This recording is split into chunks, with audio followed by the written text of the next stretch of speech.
What if I told you that the smallest act of kindness can arrive at the exact moment someone needs it most? What if a simple cup of coffee could quietly change to lives without applause, without headlines, without anyone noticing? Every day, people pass each other carrying invisible battles. Most of the time, we never know their names. But sometimes, at the right moment, kindness shows up on time. This is not a story about money. It's a story about being seen. And it begins every morning at exactly 6:12 a.m. Every morning at exactly 6:12 a.m., the bell above the cafe door rang. And every morning, Daniel Carter looked up. Daniel had owned Riverside Coffee for 12 years, long enough to recognize the rhythm of the city without seeing it. The hiss of the espresso machine, the clink of mugs, the tired shuffle of people beginning another long day. But that bell meant only one thing: Walter Reed. Walter never arrived early. Never arrived late. Always 6:12.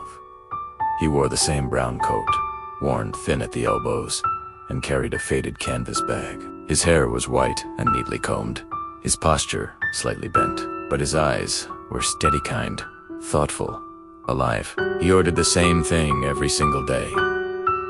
Small black coffee, Walter said softly. No sugar. Daniel rang it up without asking. $2.15. Most mornings Walter paid with exact change. Some mornings, he paused, counting his coins twice. Daniel always looked away when that happened. Walter sat at the corner table by the window. He never used a phone, never opened a book. He simply watched the river outside, steam rising from his cup like a quiet memory. One cold Thursday morning, the bell rang at 6:12. Daniel looked up and noticed something different. Walter stood at the counter longer than usual, staring at his open palm. A few coins, not any. I'm a little short today, Walter said, embarrassed but calm. I'll come back tomorrow. Before Daniel could answer, a woman behind Walter muttered loudly, "Then step aside. Some of us have jobs." The cafe went silent. Daniel felt his chest tighten. "It's fine," Daniel said firmly. "Coffee's on the house today." Walter blinked. "That's not necessary." Daniel smiled. "It is today." Walter nodded slowly, his eyes glassy. "Thank you, son."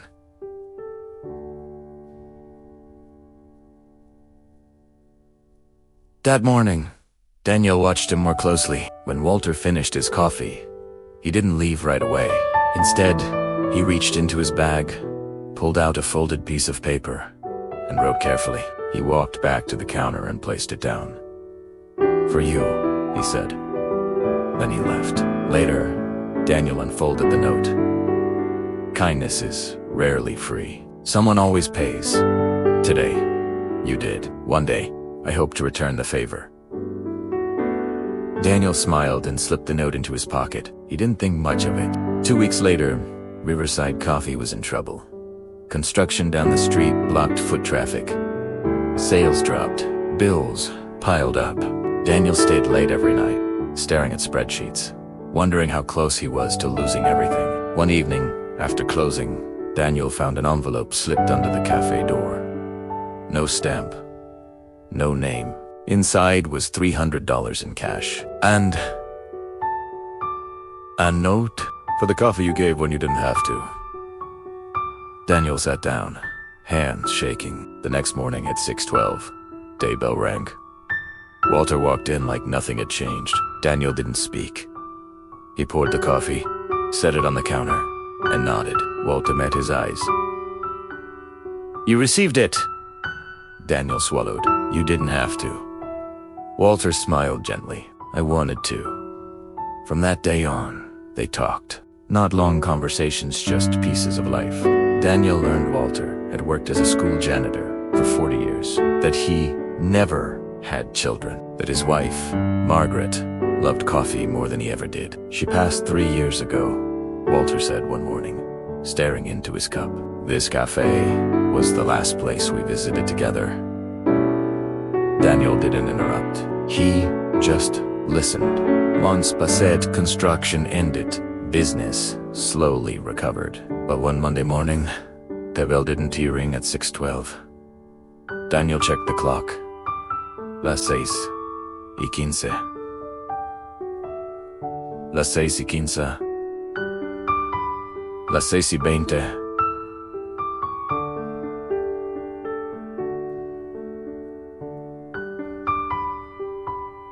Las 6:20. He didn't come Tuesday or Wednesday. By Friday, Daniel felt a weight he couldn't explain. He closed early and walked down the river path Walter used to watch. On a bench near the water, Daniel saw the familiar canvas bag.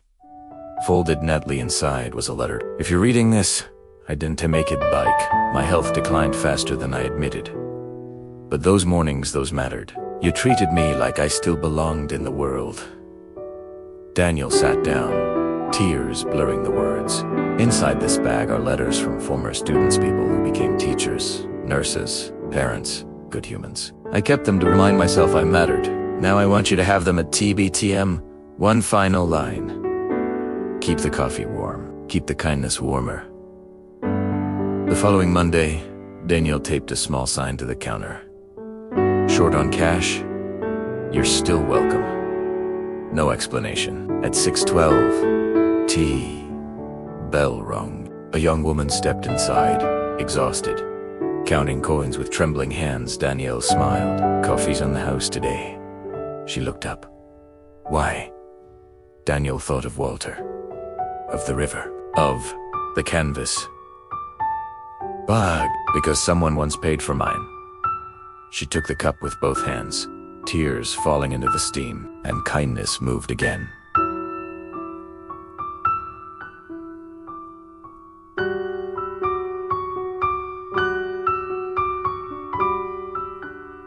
Quietly, gently,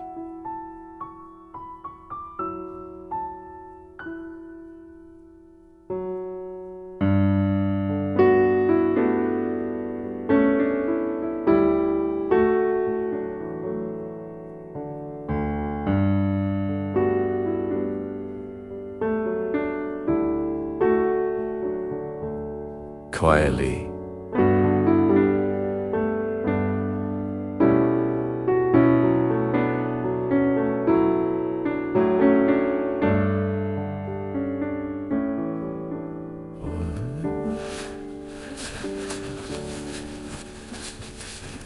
Thank you for watching. If this story touched you, please share it to spread the message. And remember, the smallest act can make the biggest difference. Follow for more stories that warm the heart.